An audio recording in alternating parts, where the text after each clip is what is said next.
Yep. Finally, getting to this match. The Forbidden Door saga continues with the 5 Labors of Jericho, and GCW has finally joined in on the pro wrestling universe. Oh man.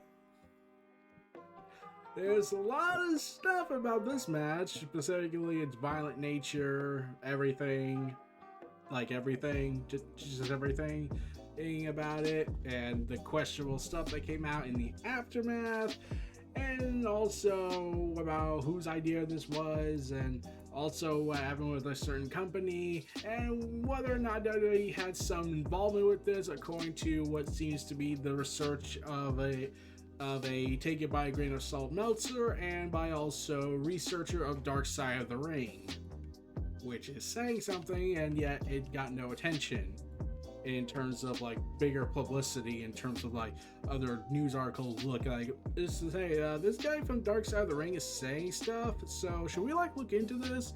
And that never happened. And the only evidence that we have that suggests something went down with WWE's involvement with it would have to be what their past history when it comes to trying to delegitimize these other companies, or trying to ban certain stuff so they can have a full market control. Because screaming that definitely proves that you're not competing with another company, because that doesn't sound like lying at all to your investors or to your audience. But yeah, the only other evidence we have for that is also WWE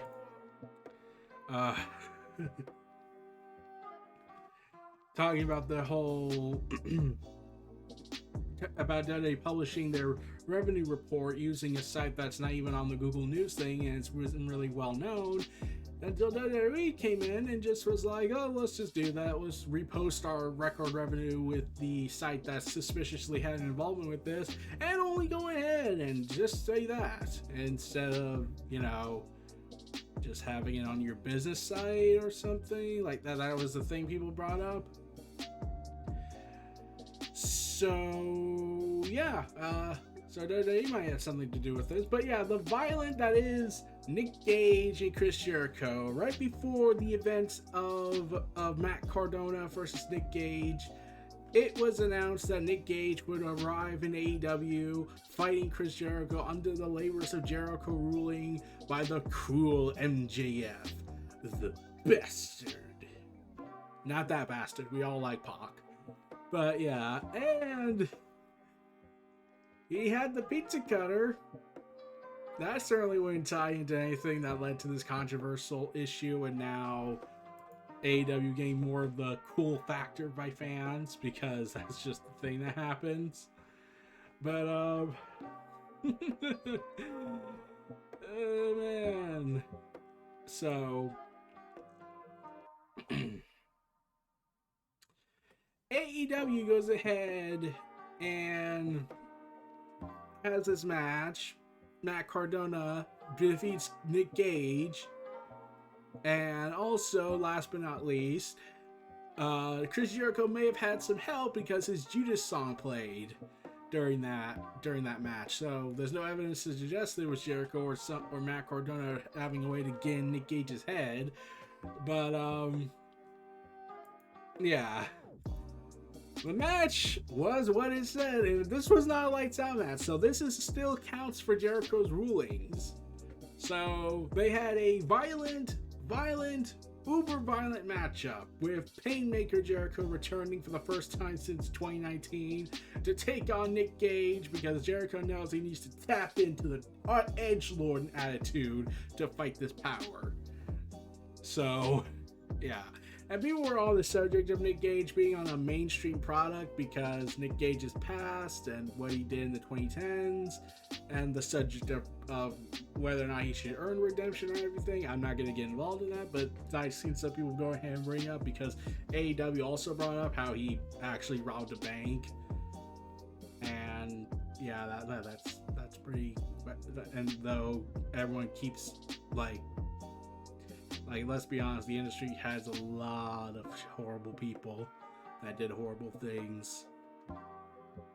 one of the founding members of the NWO, admitted in his ESPN that he killed a guy right before he started wrestling, except there wasn't enough evidence to really point him as like this, but like he confessed he did it and wished he'd gotten help then before he went into wrestling. But yeah, the subject of redemption and second chances is always going to be a thing.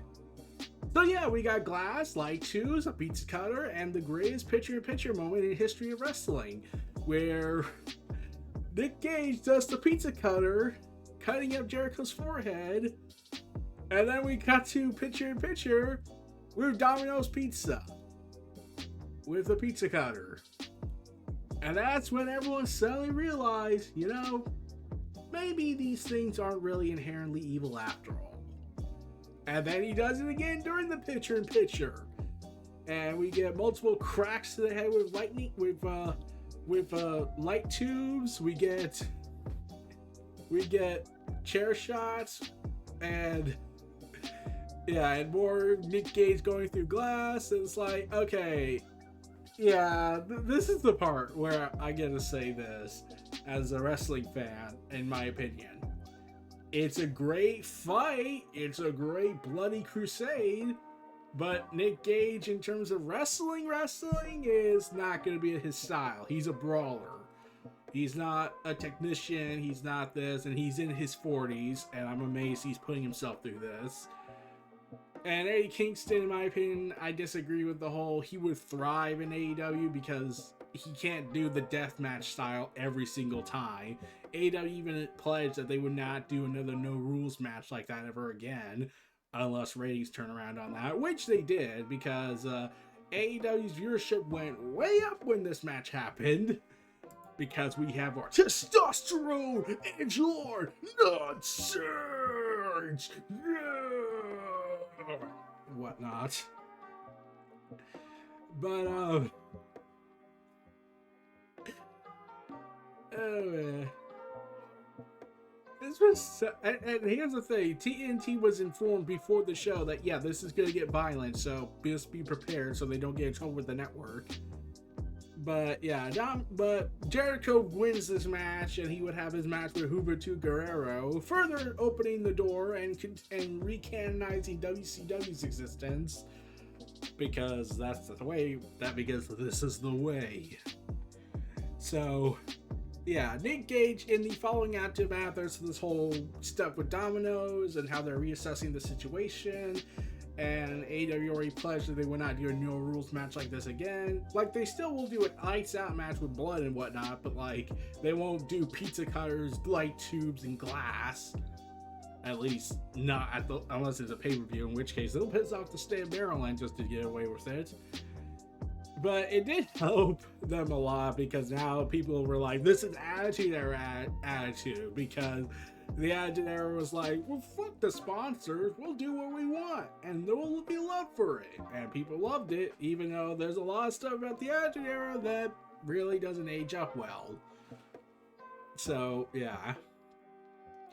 But yeah, but Nick Gage apologized to Domino's and everything for offending Domino's and cutting Chris Jericho up on this, saying this.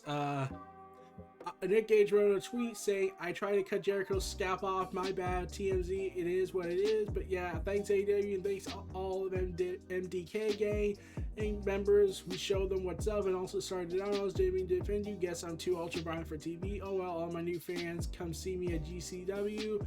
Who is MDK all effing day." So, rhetorical. But everyone was praising it because a lot of people just thought it was funny and didn't. And I don't recall if everyone thought it was offensive. I don't know because the Twitter space is super massive. But I just kept seeing more people more along the line saying this is the best picture-in-picture cosmic event to ever happen. And I'm like, Domino's, like, I know you're a little sensitive over the violence and whatnot, but you kind of have a gold mine here because people are talking about you more, which is something you want to come to your restaurant and take your pizza. I'm like, unless you do better with the delivery service, but that's a different matter. Acknowledge this house where I'm at. Like, we're still, because we're basically off the grid according to every delivery service, save for like maybe one or two.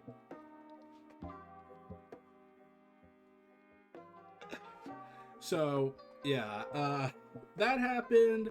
Following that, and right now TNT is a little worried about Domino's dropping out from AEW's being one of AEW's big sponsors, but a bunch of other companies came in and were like, we loved it, and I'm pretty sure AEW could find a new sponsor after this. So yeah, after this they couldn't certainly do that, but we'll have to see. But this was freaking phenomenally violent. Like, if this is the only time they do something like this, I'm perfectly fine with that. The lights out match pushes it a little bit for some, but it isn't as violent as the Nick Gage style death match, or as they call it, the no rules match. Heck, even barbed wire exploding death match wasn't even that violent when you like look at Nick Gage and Jericho's match. I'm like really, compare it to Matt Cardona. This is less violent than Matt Cardona's match with Nick Gage, and that was a freaking bloodbath. Like Matt Cardona even revealed that he broke out bleeding a little bit more at his hotel, which, you know, the pandemic certainly will benefit from that, because of course it does. Luckily, they cleaned it up and everything, and, well, Chelsea Green is a doctor. Yeah. But yeah, fun, brutal, violent match. Probably not going to see it again in AEW, and if so, they'll probably just do it on pay-per-view. But it's just, this is just hilarious, I feel. Like, it's just hilarious all around, I feel, about all this. Like, I'm not one way or another. Like, I just thought it was funny, and like Domino's could make a gold mine with this, because now you're getting more fans checking out Domino's because they have that, because now they're calling it the best picture moment ever. And then when Domino's got all mad about it, then people were threatening to drop Domino's. Now I'm gonna make a confession. We had Domino's the next day after that, so I think that might have helped.